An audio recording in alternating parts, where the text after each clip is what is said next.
Hello everyone, welcome to Yissilmissil Productions channel. My name is Steven Yissel, and today is part 3 of our deep dive into the Bermuda Triangle.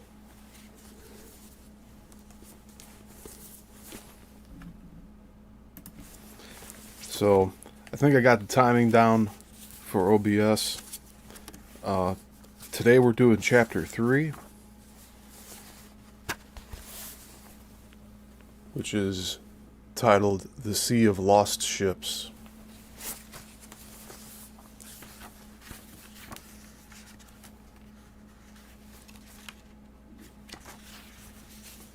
Oh yes, this one's gonna be good.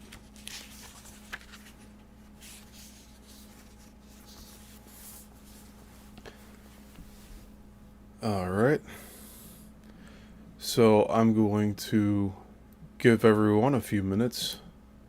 I see that Denise is here. Good to see you, Denise. And welcome everyone else joining in as I read along.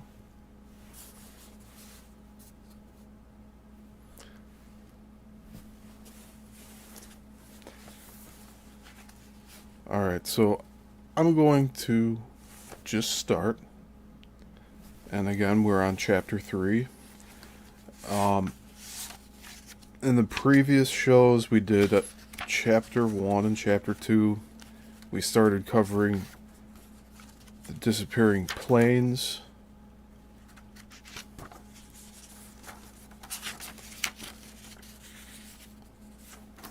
We went from 1945 to 1973. And again, this book was published in 1974. So it will be lacking some updated material. But this, I think, is a good resource for us to use just to begin to understand what this phenomenon's all about. But anyways, we are starting on chapter 3, The Sea of Lost Ships. Alright, so we're just going to jump right in and get started.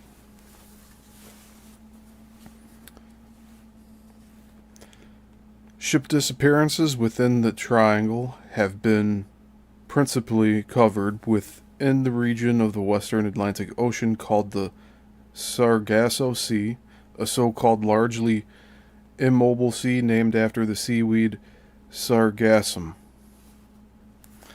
If anything were needed to intensify the mystery of the triangle, such an element is provided by the Sargasso Sea, itself a mystery ever since the first Spanish and Portuguese seamen encountered it 500 years ago. And if we include what now seem to have been probable penetrations and crossings of it by Phoenician and Carthaginian ocean-going sailors, it has been an observed mystery for thousands of years.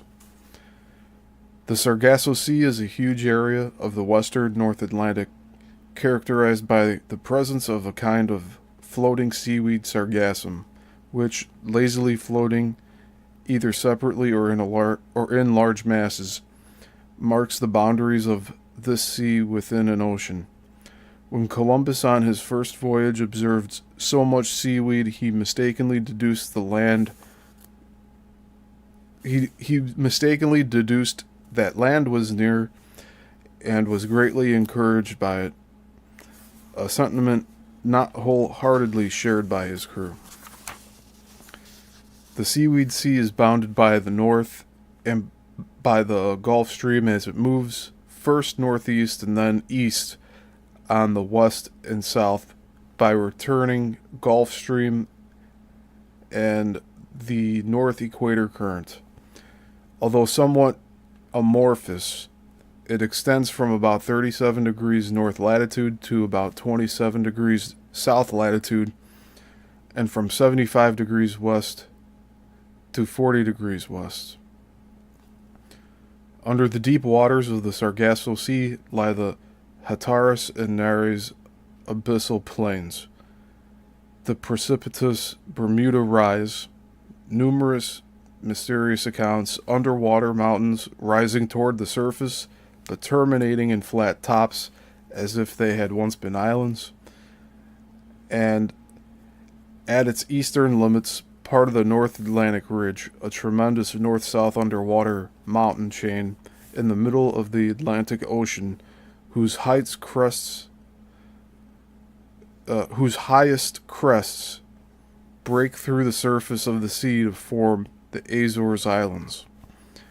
In other words, a stagnant sea almost devoid of currents, except on its borders, extends from about 200 miles north of the Greater Antilles up the Florida and Atlantic coasts at a general distance of about 200 miles from land to the vicinity of Cape Hatteras, and then out in the Atlantic in the direction of the Iberian Peninsula and Africa up to the North Atlantic Ridge and back again to the Americas.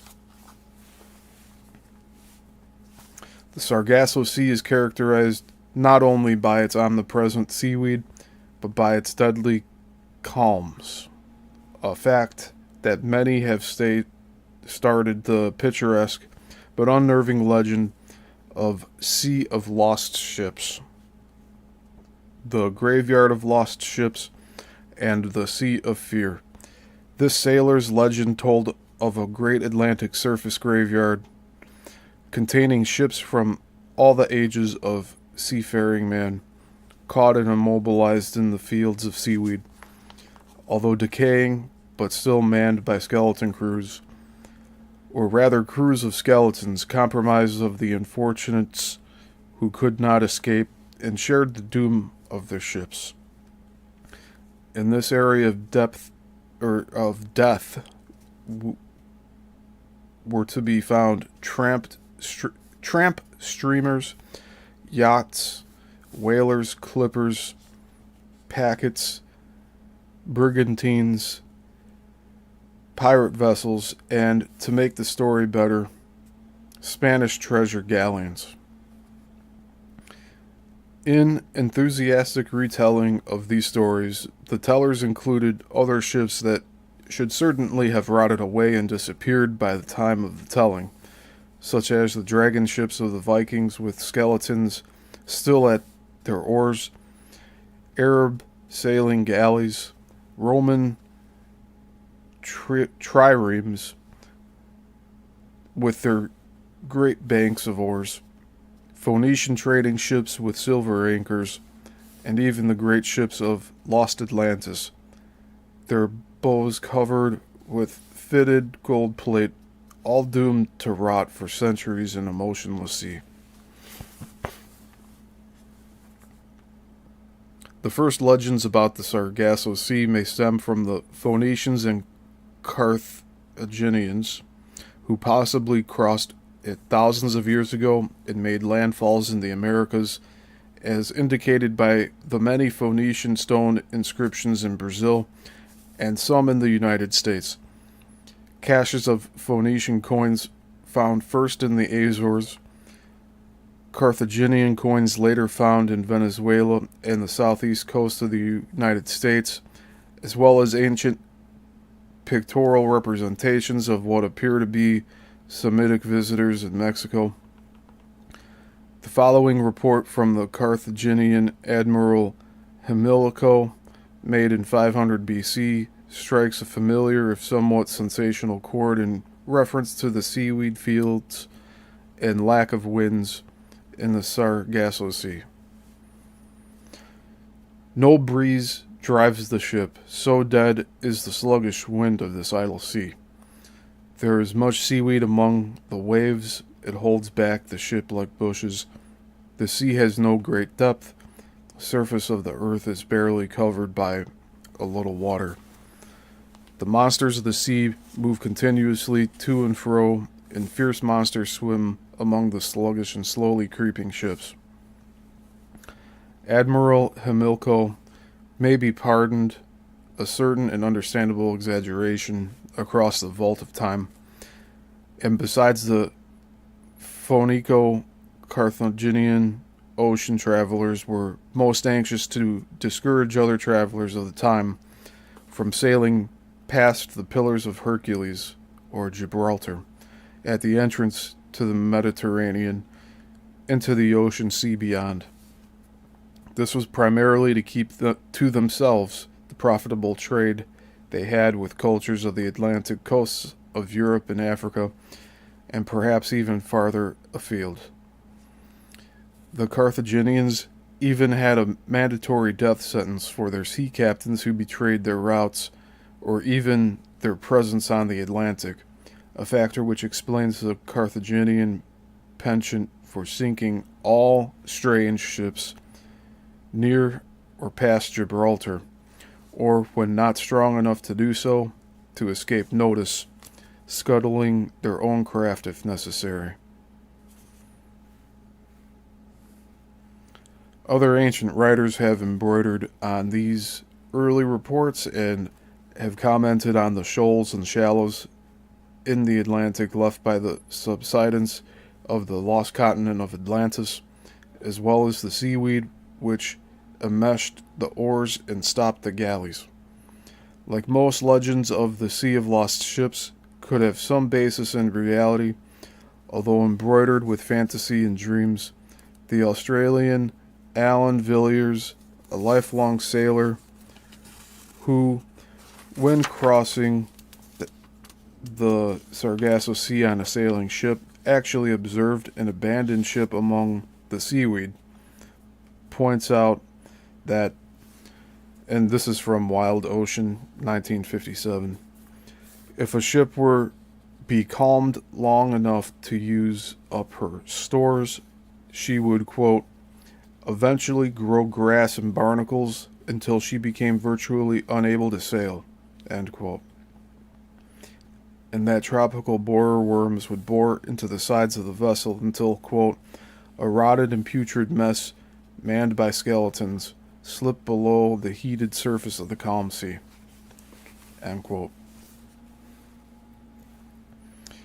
Among the many derelicts that have been sighted in the Sargasso Sea within modern times are some that, although not enmeshed in seaweed, have been becalmed and abandoned through lack of wind.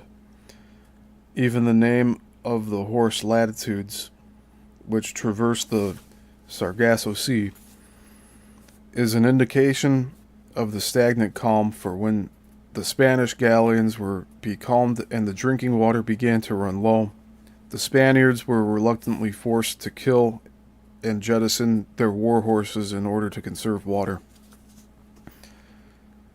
Modern motor ships no longer run the risk of being becalmed, a fact that makes the numerous ship disappearances there even more mysterious. Of course, all ship losses are mysterious, inasmuch as relatively few captains set out to lose their ships. When the fate of a ship is established or even assumed, the mystery ceases. This has not been the case with the many ships that have disappeared in the Sargasso Sea.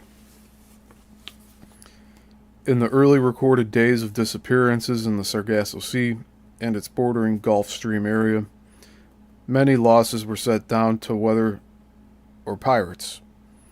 Although Spanish records were surprisingly well kept, no doubt because of the value of the cargoes borne by the galleons of the yearly treasure fleets to Spain.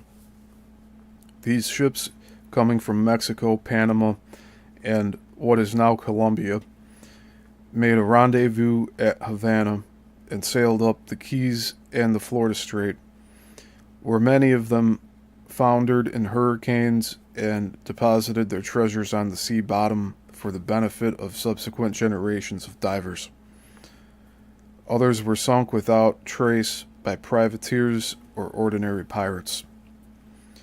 Long after piracy at sea ceased to be a profitable way of life, however, Ships continued to disappear in this area even when the weather was good, and as would increasingly common in their later years, as would be increasingly common in their later years, without depositing any wreckage or bodies along the shores and islands of the western Atlantic.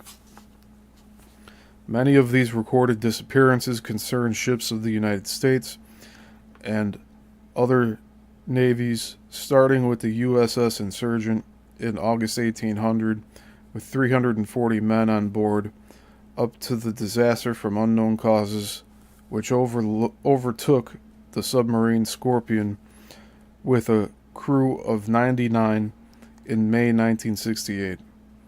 The Scorpion, however, was not a disappearance, since it was finally located at a depth of 2 miles underwater at about 460 miles southeast of the Azores. Other unexplained disappearances of naval craft in this area have included the following.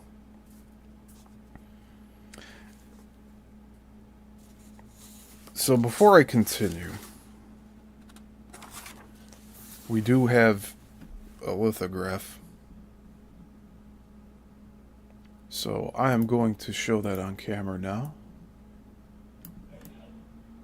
as well as read the little description in here. It says, area occupied by the Sargasso Sea in the western North Atlantic. Arrows indicate direction of the Gulf Stream and the North Equatorial Current, which form the approximate boundaries of this seaweed-bearing and seemingly stagnant sea within the ocean, characterized by deadly calm. Depth on the chart is shown by the progressively darker areas, except for small islands, such as Bermuda and the Azores, shown in solid black. Raised areas, especially between 30 and 40 degrees north latitude, show the mysterious sea mounts, underwater mountains with flat tops, suggesting that they were once islands. The shallow areas around the Azores and the Bahamas are also an indication of these islands having been much greater size before the melting of the last glaciation raised the water level of the oceans.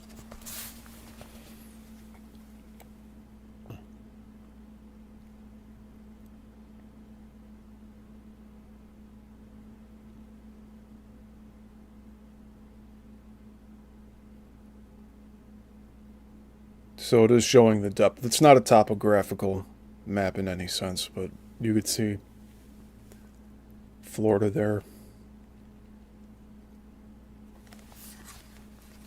I thought that was worth showing. So everything that we're coming across here, in terms of photographs, I will continue to show like this.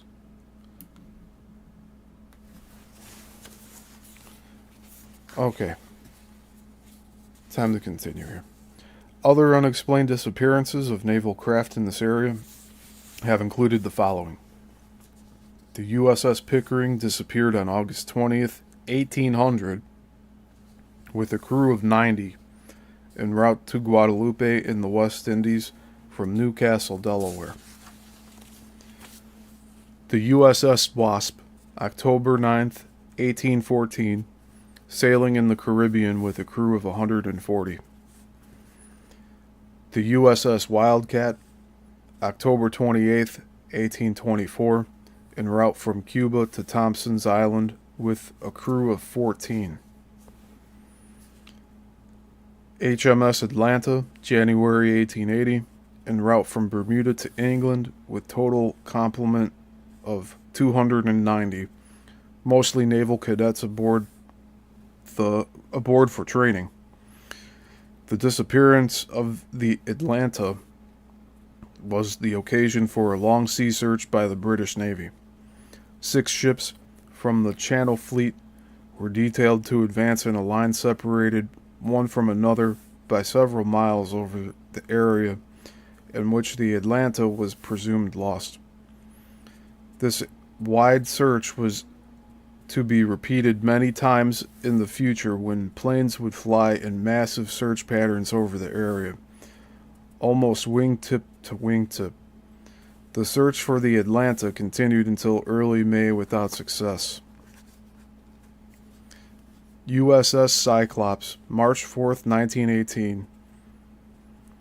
En route from Barbados to Norfolk, Virginia, with 309 naval personnel aboard.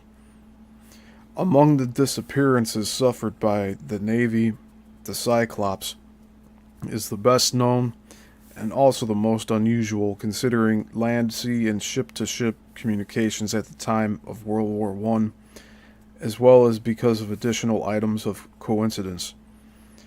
Since the First World War was still raging, it was first thought that the Cyclops, a collier or coal supply ship, and a sister ship to the USS Langley, which was later converted to a U.S. aircraft carrier, had either struck a mine, encountered a German submarine or surface raider, or suffered a mutiny arising from the despotic actions of its, quote, mutiny on the Bounty, end quote, type captain. It was also assumed by many that the Cyclops had simply been betrayed to the enemy by its German-born captain, who had changed his last name from the German Weichmann to the less Teutonic-sounding Worley. In effect, evidence was indicated for some or all of these possibilities, especially since the Cyclops, on leaving the port in Barbados, had abruptly turned south instead of north to its announced destination, and then just as abruptly disappeared. But eventual examination of German naval records indicated that there were no German submarines or mines in the area at the time. However, a British ship, also incredibly named the Cyclops, had been sunk by U-boats in the North Atlantic. The USS Cyclops, at the time of its disappearance, was carrying a cargo of manganese ore, and sometime after the war, German agents in South America took credit, a phenomenon not unknown in intelligence circles when an operation is successful, for having placed time bombs in the cargo. At all events, the case of the Cyclops possesses all the ingredients for a scenario of mystery and adventure. A German captain of a U.S. Navy vessel who may have been mentally deranged since he habitually walked the bridge dressed in long underwear and a derby hat. Passengers including the former U.S. Consul General to Brazil, plus 3 naval seamen prisoners under indictment for murder, and a couple of AWOL Marines. A theory for the disappearance of the Cyclops, which may have furnished an idea for the story of a 1973 movie, The Poseidon Adventure, was advanced by U.S. Vice Admiral M.S. Tisdall, who published his opinion based on the vessel's tendency to roll in an article titled, quote, "Did the Cyclops turn turtle?" End quote. In the movie, the passenger ship turns turtle as a result of poor loading and excessive speed when it is struck by a tidal wave, but does not sink. As far as can be ascertained, the Cyclops was not in a hurricane, but, of course, could have been struck by a sudden sea wave,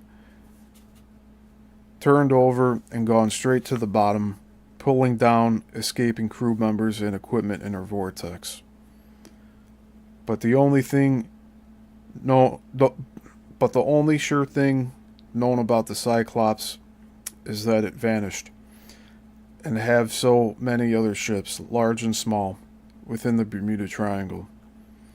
In the words of a Navy fact sheet on the USS Cyclops, since her departure from Barbados, March 4th, 1918, there has been no trace of the vessel. The disappearance of the ship has been one of the most baffling mysteries in the annals of the Navy. All attempts to locate her have proved unsuccessful. Many theories have been advanced, but none that satisfactorily accounts for her disappearance.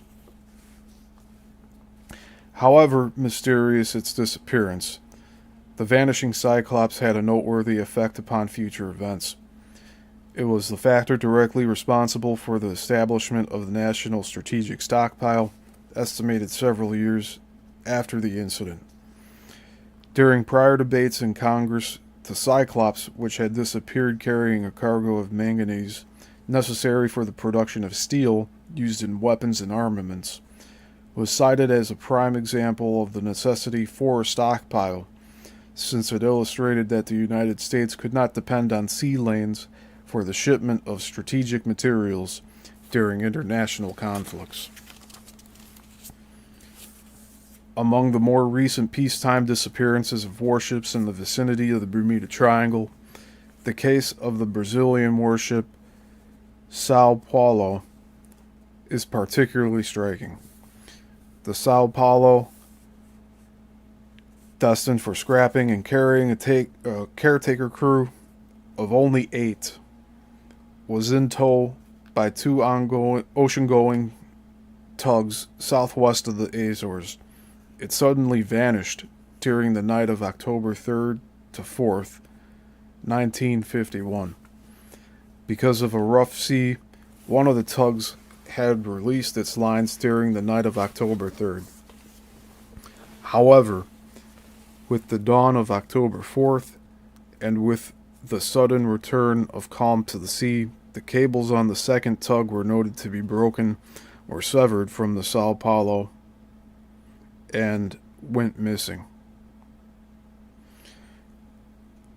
The resultant search by air and surface craft for the warship was characterized by unusual reports. Unexplained lights had been seen during the night and early morning, and then, on the following day, planes reported dark forms of masses sighted at sea level, which soon disappeared. No signs of the Sao Paulo or of its caretaker crew were ever found.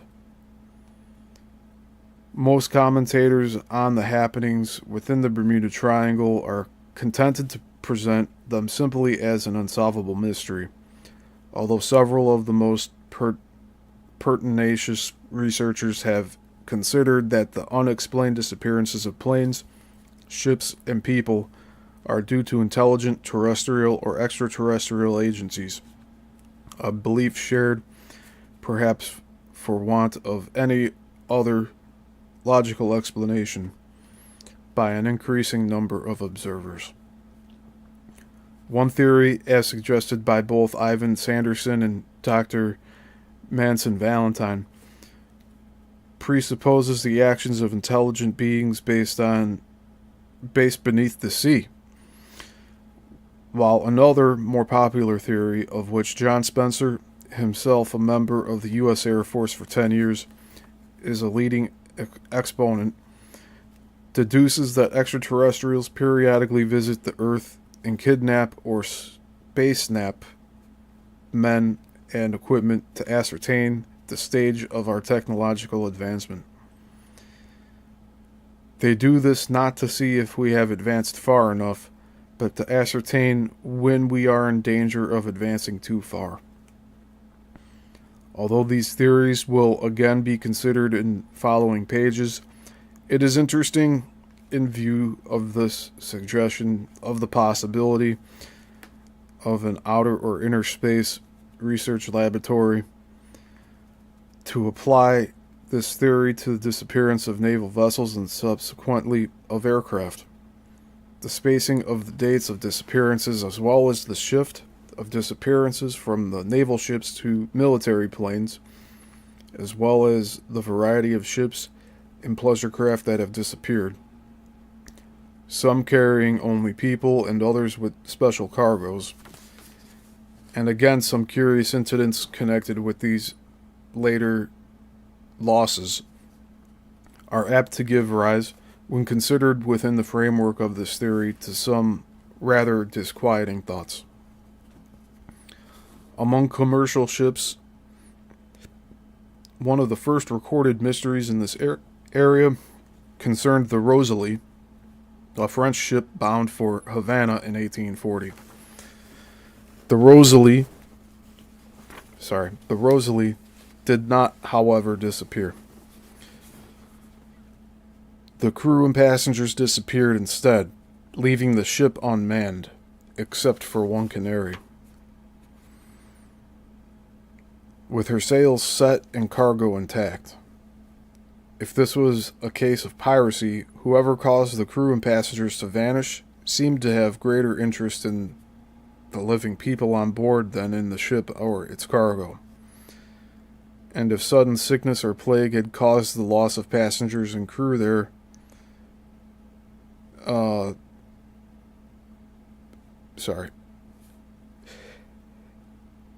And if sudden sickness or plague had caused the loss of passengers and crew, there would have been some indication of such a situation. As an example of how sudden sickness can cause a ship to become a derelict, there is the case of an incident during the slaving days in the Sargasso Sea, when a schooner sighted a slaver which was sailing erratically. Hailed by the schooner, the slaver's captain asked for help. It seemed that all the slaves and the crew had been stricken by a virulent disease causing blindness. Their call for help was refused by the would-be rescue ship, which departed from the area as quickly as possible, leaving the slaver and its crew and slaves to their doom. On February 26, 1855, the James B. Chester, a three-master, was found by the Marathon sailing aimlessly without crew but with her sails set within the Sargasso Sea. Investigations of the ship's cabin showed the tables and chairs knocked over and in disarray, and personal belongings strewn about. The ship's cargo was intact and the lifeboats in place. There was no evidence of bloodshed or attack. The crew had simply vanished, either by being taken off the ship or by the unlikely possibility of having jumped overboard. It was noted by the Marathon boarders, however, that the papers and compass of the James B. Chester were missing.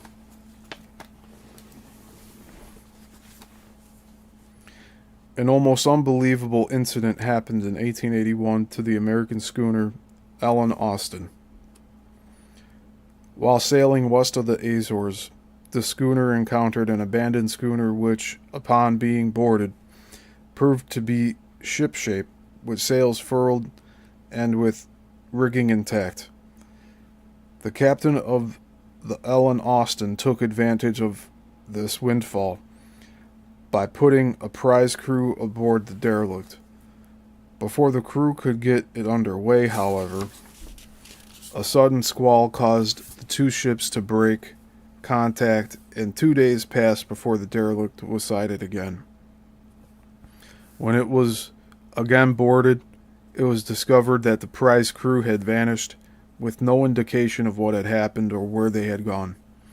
But the captain of the Ellen Austin was persistent, and after considerable reticence on the part of his crew for volunteers, finally persuaded a new prize crew to man the mysterious and apparently dangerous ship.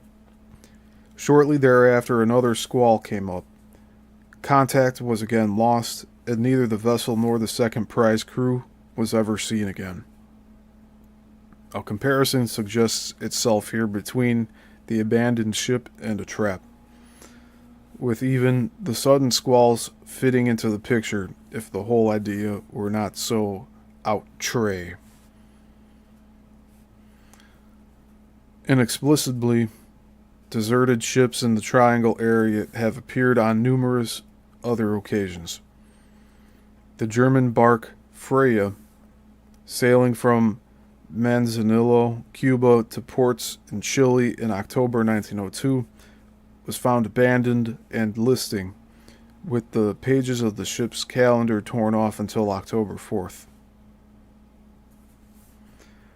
At this point in time, a violent earthquake had taken place in Mexico, and it has been predicated that a seismic shock caused the formation of a huge tidal wave which swept away the crew and of which swept away the crew of the Freya, or perhaps partially capsized it, and that it subsequently partially righted itself again when the sea was calm. Tales of empty ships found in the Sargasso Sea or neighboring parts of the Atlantic almost invariably mention the Mary Celeste, perhaps the sea's most famous derelict. The incident did not occur on the Sargasso Sea, although the Mary Celeste passed north of it on her way to the spot north of the Azores, where she was found by a British brig, the Di Gratia, in November 1872. The latter vessel, noting the erratic course of the Mary Celeste, hailed her and obtaining no reply, boarded her and subsequently took the Mary Celeste as a prize. The boarding party found her sails were set and her cargo of casks of alcohol was safely stowed in the hold. There were sufficient supplies of food and water, but her complement of 10 persons had disappeared, including the captain, his wife, and baby daughter. Money, pipes, personal possessions, and even the ship's log were left aboard, although the sextant was missing. The main cabin had been boarded up as if someone had wished to create a stronghold to repel attackers. This mystery of the sea has been retold and embroidered, been the subject of court trials and investigations, but still has not been solved.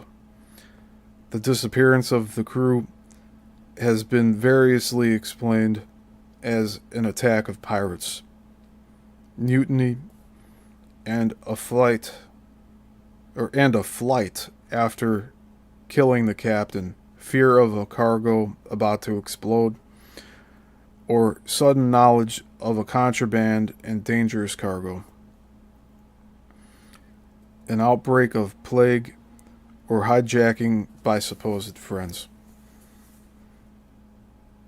Lloyd's of London, who paid the insurance, inclines to the theory that a sudden but short fire of the alcohol cargo may have frightened the crew off the ship and then gone out, given the properties of alcohol for sudden flare-up, burning with a blue flame, and then extinguishing itself.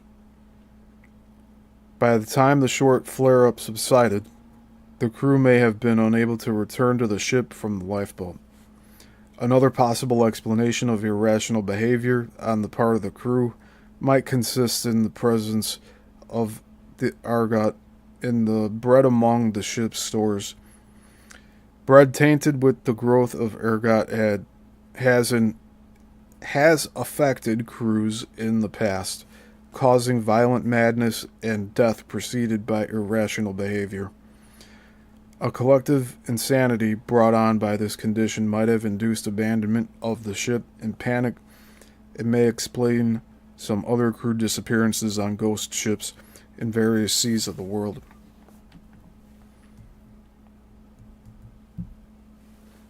Harold Wilkins in Strange Mysteries of Time and Space, which I assume that's a book, makes a good case for the possibility of the ships having been boarded and taken at sea by persons already known to the ship's complement, with the implication that the crew was disposed of and the empty ship then rediscovered at sea and taken as a prize. In developing this theory, Wilkins points out that the many inconsistencies in the stories of the captain and the crew of the Di Gratia, and the fact that the Di Gratia was moored alongside the Mary Celeste for over a week in New York Harbor and sailed shortly after the ill-fated vessel's departure. After prize proceedings, the refurbished Mary Celeste went to sea again, but soon acquired the reputation of being a jinx ship.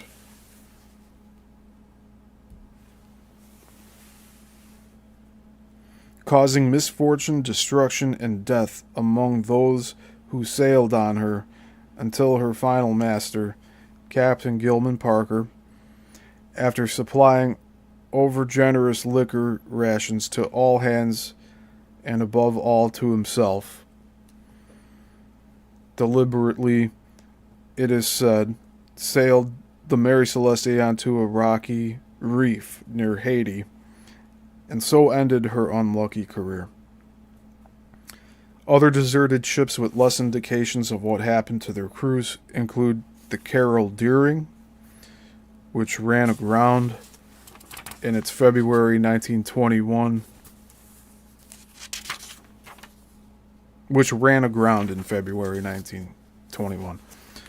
on the North Carolina shore, with no indication of what had happened to the crew except that they had abandoned or been taken off the ship while a meal was about to be served.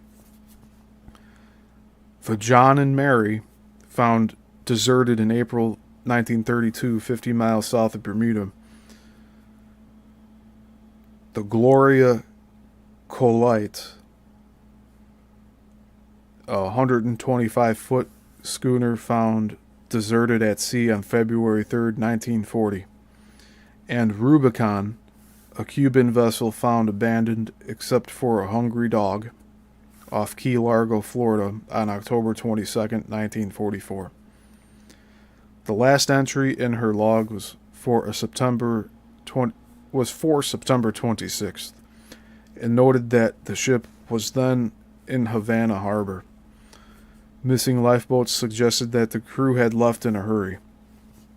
Ivan Sanderson had observed that in cases of a crew abandoning a ship, it is most unusual for them not to take the ship's mascot or their own individual pets.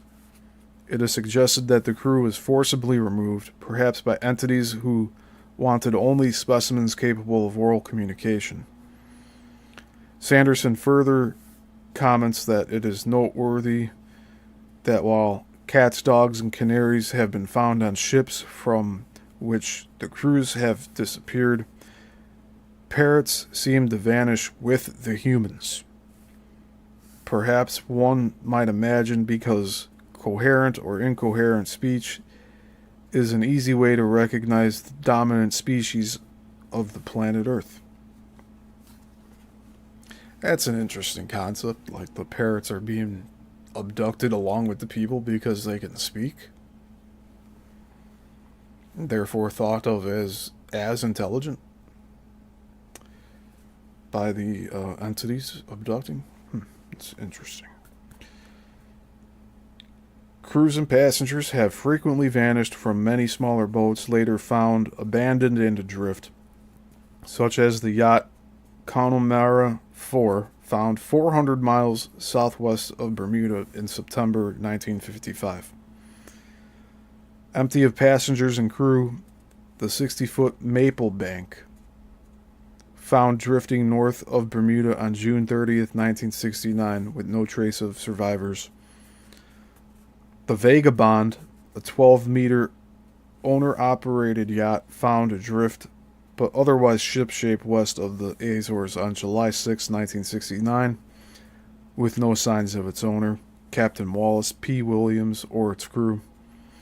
Some boats have disappeared on fairly short trips, such as the case of Al Snyder, a well-known jockey who took several of his friends on his cabin cruiser out of Miami on March 5th, 1948, to go fishing at Sandy Key, and although the yacht was later found, the occupants had disappeared. While certain abandoned small boats found on the high seas after the Cuban Revolution may have had something to do with the activities of escaping Cubans and those pursuing them, one striking disappearance had nothing to do with the Cuban situation.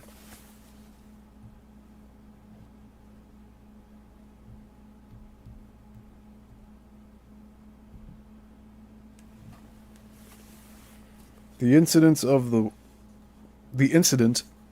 witchcraft is an outstanding example of lightning-like sudden disappearance of a small craft not only within sight of its port, but while located at one of the harbor's buoys.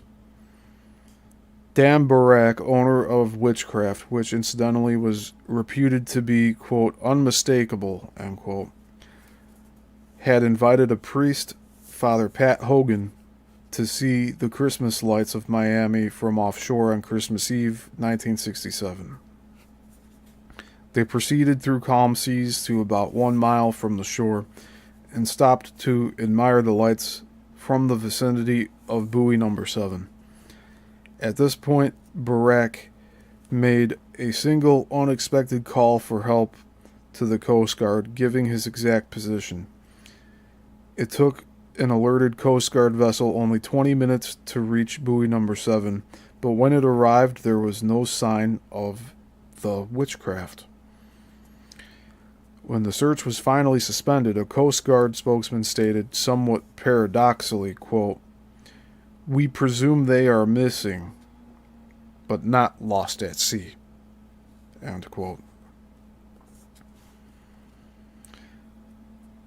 The list of cargo ships, fishing vessels, and pleasure craft that have vanished with their crews is impressive. Most of the ships have disappeared in good weather and have left no floating wreckage, oil slicks, lifeboats, life jackets, with one notable exception. Or bodies, either in the sea or washed up on neighboring beaches. Like the disappearing planes, the ships sent no SOS messages and reported nothing wrong over their transmitters. These vanishing ships have included the Cotopaxi, a freighter bound for Havana from Charleston in 1925, the Sudufco, a freighter sailing south from Port Newark in 1926,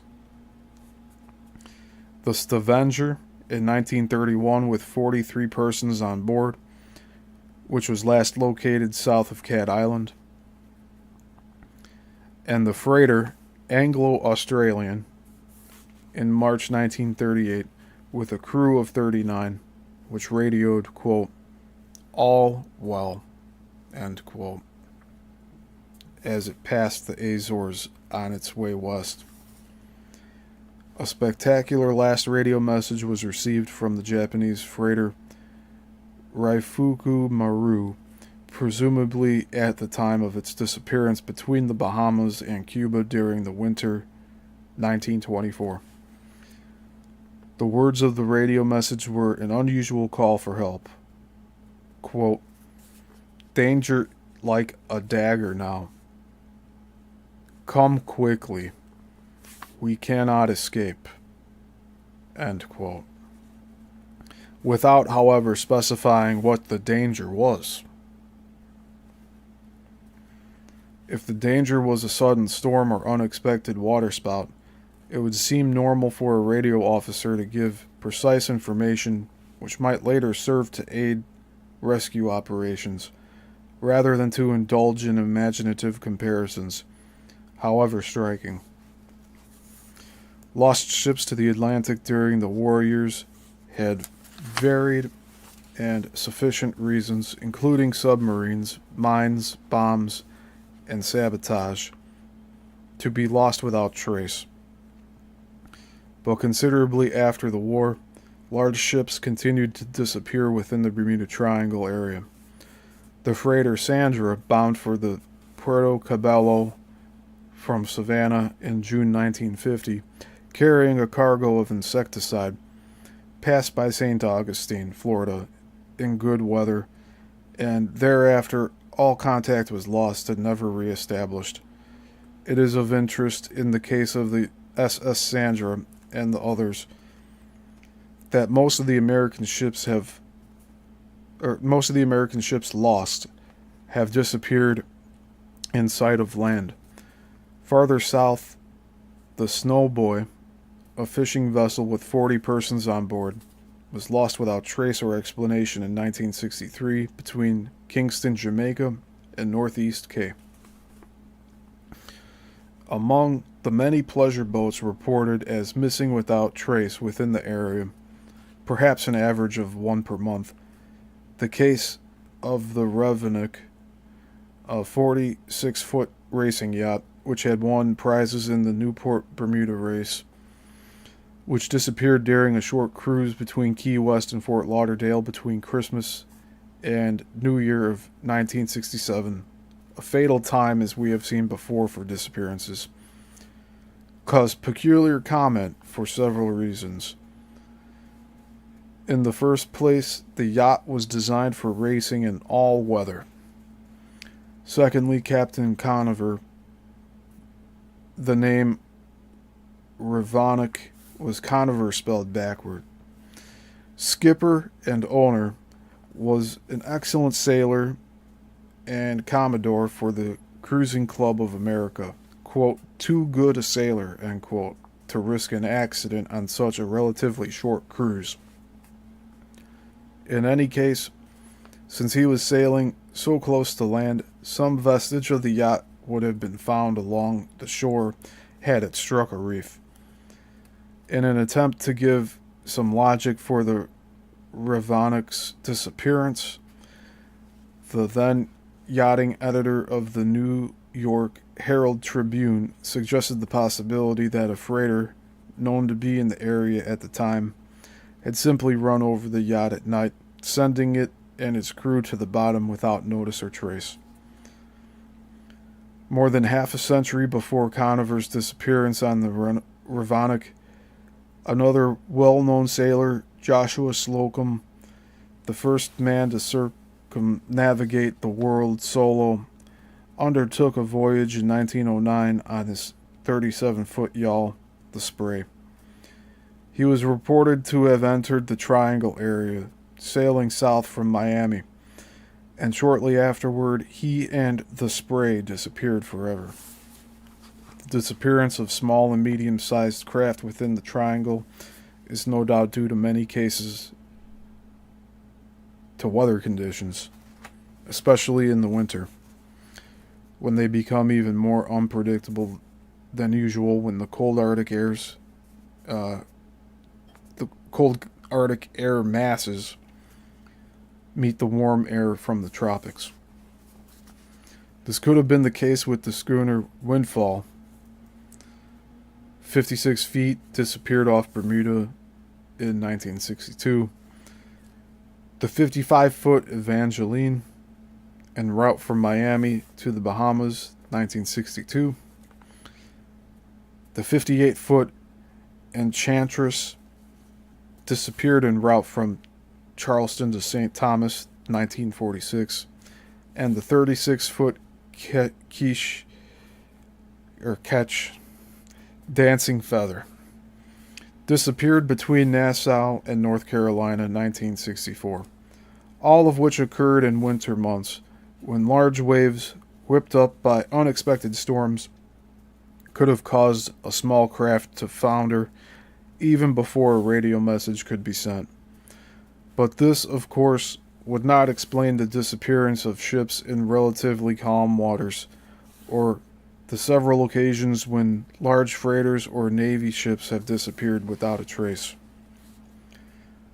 The loss of a 425-foot freighter, the Marine Sulphur Queen, with a crew of 39, on or about February 2nd, 1963, is particularly striking because of the size of the vessel.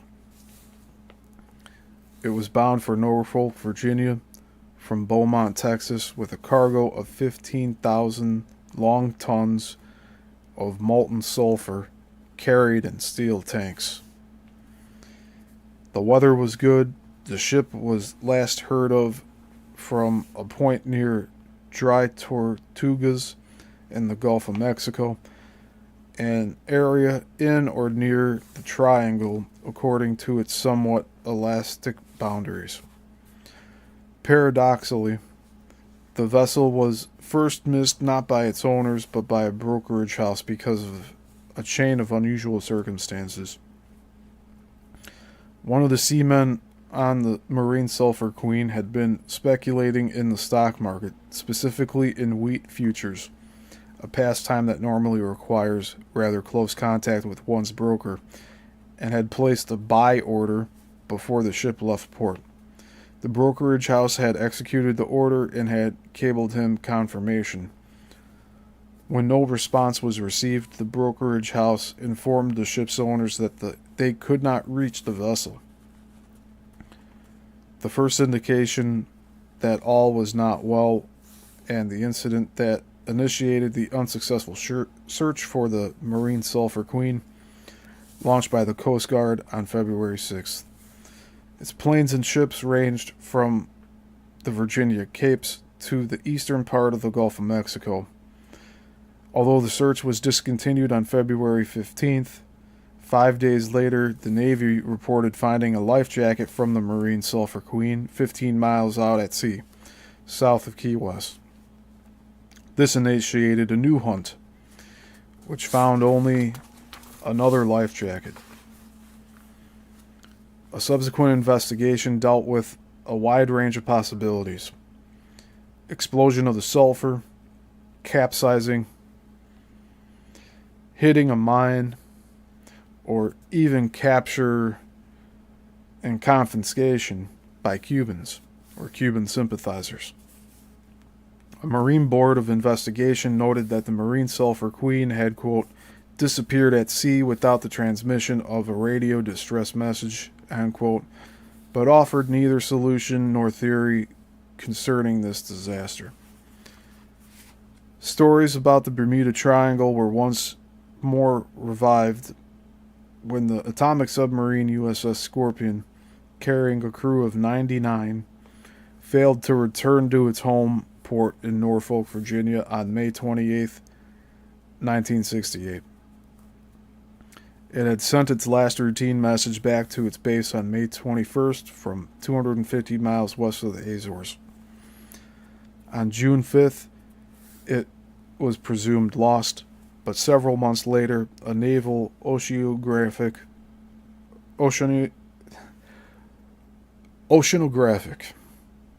research ship located some wreckage 460 miles south of the Azores at a depth of more than 10,000 feet. By the way, when I'm struggling with these words, they're hyphenated and continue on the next page, so I mispronounce them sometimes because of that, so my apologies.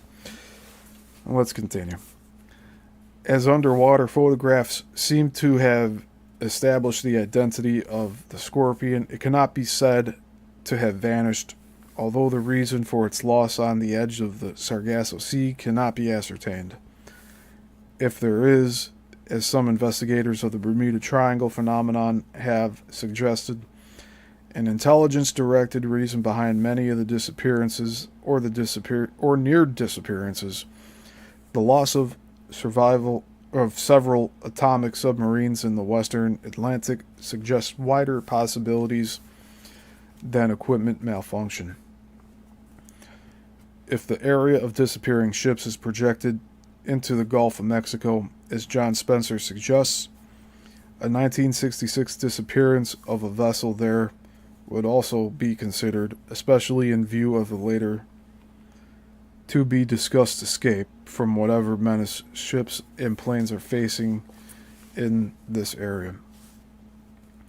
It concerns the 67-foot tugboat Southern Cities, which left Freeport, Texas, on October 29, 1966, with a 210-foot barge in tow. When the Southern Cities did not make its daily report by radio, an air search was initiated which located the barge, complete with its cargo of chemicals undisturbed, with its tow line intact up to its connection chain. but no tugboat or tugboat crew. An excerpt from the report of the Maritime Board of Inquiry of the Coast Guard might be applied to any or all of the numerous planes and ships that have disappeared. Quote, the failure of the vessel to transmit a distress message appears to justify the conclusion that the loss of the vessel may have occurred so rapidly as to preclude the transmission of such a message. More recent disappearances include the Ithaca Island in November 1968, carrying a cargo of grain from Norfolk to Manchester. The Milton Itrides in April 1970, en route from New Orleans to Cape Town with a cargo of vegetable oils and caustic soda. The Anita, a large cargo ship, 20,000 tons, with a crew of 32, which sailed from Newport News in March 1973 with a cargo of coal for Germany and was not heard from again. After a characteristically thorough investigation, definitely establishing that the Anita had inexplicably disappeared, Lloyd's of London paid $3 million insurance to the owners of the Anita. The Anita's sister ship, the Norse Variant, which left port within 2 hours before her, radioed that she was sinking 150 miles south of Cape May. It was thought at first that all crew members were lost, but one survivor saved himself by clinging to a wooden hatch. He reported that the sinking occurred within minutes. An extremely violent wind suddenly rose, blowing movable objects from the decks. Sudden heavy seas swamped the ship, filling the holds and sinking the ship within 5 minutes. Considering the diversity of the cargoes of the many merchant ships that have vanished, there seems to be no underlying theme suggesting a connection between the cargo and the disappearance, such as piracy, danger of explosives, mutiny, and the like. They seem to be random disappearances, but concentrated within the same area. In commenting on the disappearance of ships and planes within the Bermuda Triangle, an information officer of the USS 3rd Naval District has expressed a widely held, although certainly unofficial, professional opinion. Quote, it's been a real mystery. Nobody in the Navy sneers at this thing. We've always known there's something strange about this Bermuda Triangle, but nobody has ever found out what it is. There doesn't seem to be any physical or logical reason. It's almost as if these ships had been suddenly covered by some sort of electromagnetic camouflage net.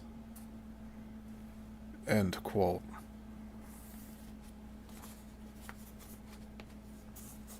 With only a few exceptions, almost all of the incidents concerned with planes and ships have taken place in or in the vicinity of the Sargasso Sea and the coastal waters which border it.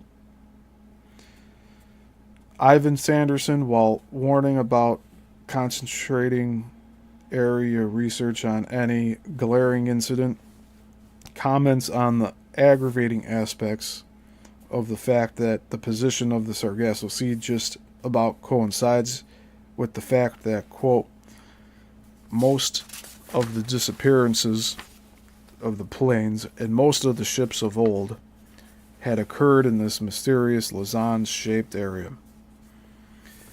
It would seem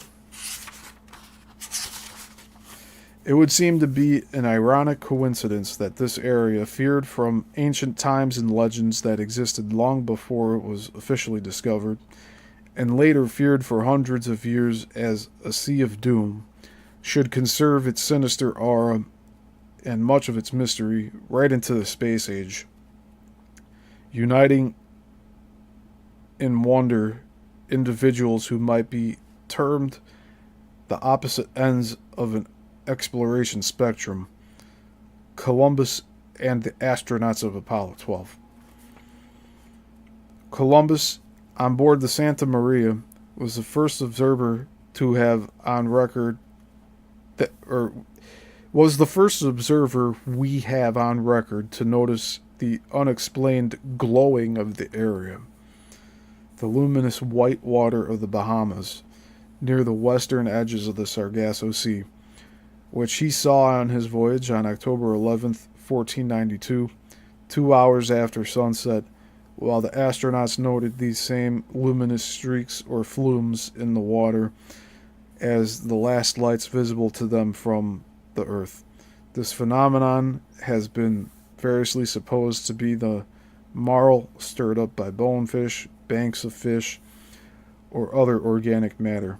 Whatever its origin, still unexplained, this strange light is visible from the surface and especially noticeable from the air. Columbus's first voyage was the occasion for other mysterious incidents which even today are still a source of comment and wonder in the Triangle area. On September 15th, 1492, while within the western part of the Sargasso Sea, he and his increasingly nervous crew observed a huge bolt of fire shoot across the heavens and fall or appear or disappear into the ocean. Some days later, members of his crew were again filled with dread by an inexplicable disturbance affecting the ship's compass. An odd forecast on the eve of the discovery of the New World, of the electromagnetic disturbances still affecting air and sea navigation within the Triangle. Still another of the several mysteries connected with the Sargasso Sea, and one that has intrigued ancient as well as modern observers, concerns the spawning of eels. Aristotle, 384 to 322 BC, was the first naturalist of antiquity reported to have brought up the puzzling question of the breeding grounds of the European eels, which were, of course, the only eels he knew about. The eels were known to leave their ponds, lakes, streams, and small rivers and swim down the large rivers that empty into the sea. This was all that was known about the breeding grounds of the eels until about 2,500 years later, when a Danish scientist, Dr. Johann Schmidt, discovered where the eels had been going on their journeys during all the intervening centuries since the question was first raised. The adult European eels follow the waterways that empty into the Atlantic. There they unite and swim in a great shoal, progressing slowly for about 4 months, accompanied by flights of feeding gulls and packs of sharks, until they reach the point in the Sargasso Sea where they stop and spawn at a considerable depth. There are adults. There the adults die, and the newly born eels start their long trip back, borne by the Gulf Stream, on a return trip to Europe, which takes about 2 years to accomplish. The behavior of eels from the American continent flows the same pattern in reverse. These eels swim eastward and meet the European eels in the depth of the Sargasso Sea, and the young eels return to their ancestral homes in the Americas. This remarkable behavior of eels and their inherited nostophilia, memories of an ancestral home or breeding place, has given rise to some extremely interesting theories, including the one that their original breeding ground was in a great river of a former continent, which once existed in the Atlantic, in the vicinity of the Sargasso Sea, and that the eels still seek out their original spawning grounds at the site of the vanished river, which once flowed through a continent now thousands of feet under the sea. It has even been suggested that the weeds of the Sargasso Sea are adapted underwater, growing remnants of the vegetation of the former Atlantic continent, which sank, according to historic legend, with great rapidity. taking with it all its luxuriant forests and greenery. But of the several mysteries of the Sargasso Sea and its borders, that of the lost ships and planes and their possible connection with other phenomenon is the most intriguing, especially since it concerns the area so widely traveled every day by so many sea and aircraft. It may be, of course, that there is a logical explanation for every one of these disappearances, and that terms like atmospheric aberrations, holes in the sky, disintegration through unexplained turbulence, sky traps, a gravity sink, and implications that aircraft and large and small ships have been captured and removed by unknown agencies simply represent attempts to explain the unexplainable. There is, however, another element to the mystery, a rather recent and unexpected one. In the many past disappearances in the Bermuda Triangle, there have been not only no survivors, but not a single body among the many victims has been recovered. However, within recent years, with the spread of the Bermuda Triangle legend, certain pilots and seamen are beginning to lose their understandable reticence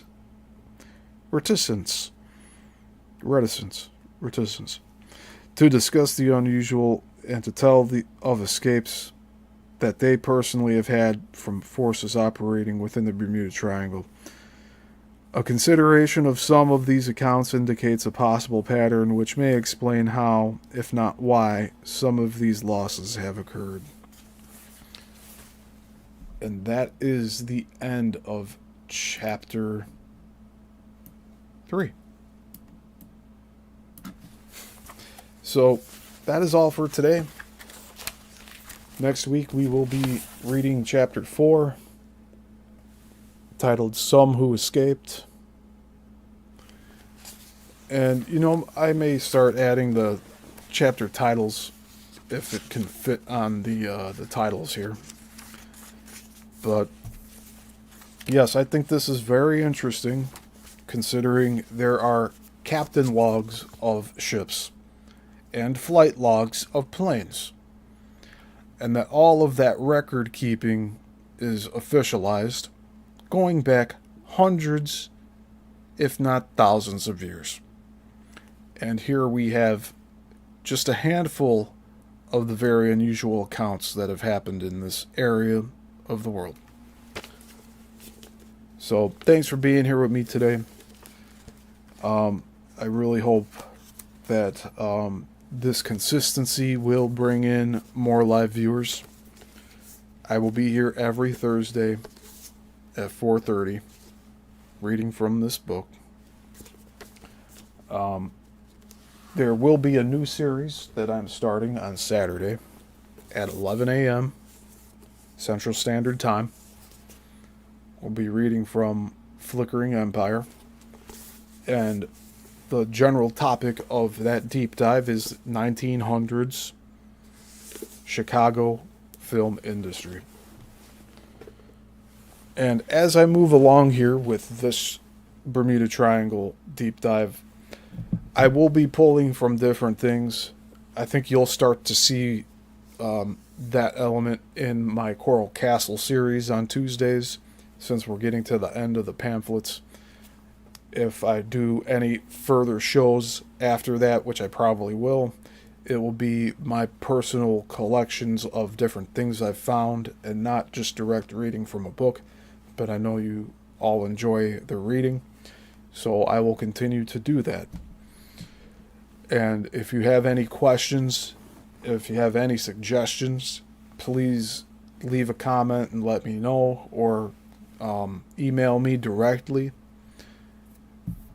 You can find my email on my website in the description here. And please, if you haven't already, like the video, share it around, subscribe and hit the bell notification icon. apparently all of those things factor into reachability. So even though I have the freedom to speak for the most part on YouTube, I do not have freedom of reach. And the same thing is happening on X. So there's not much else I can do. I have 2,051 subscribers, and it's literally telling me 2 people are watching right now. So why would I do this for 2 people? I don't know. It sounds kind of wild, doesn't it? And why only 2 people watch out of 2,000 subscribers? I've brought this up before, but I just thought it was interesting enough to say again. Even though I've been doing this consistently since the beginning of the year, there's still not an established viewer base. So, who knows? Maybe I am permanently shadow banned on YouTube through this channel, through the topics that I've covered in the past, including board meeting videos. So am I politically targeted? I don't know. But otherwise, I'll still be here. This is my main account. I try to keep up on BitChute, Rumble, sometimes TikTok.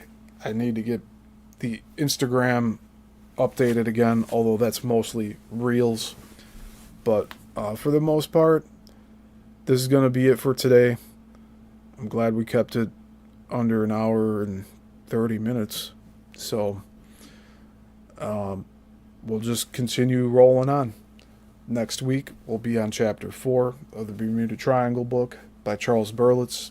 And until the next one, I hope to see you all on Saturday and again on Tuesday of next week. And of course, next Thursday, right here, covering the Bermuda Triangle. So, take care, everyone. And until the next one, class dismissed.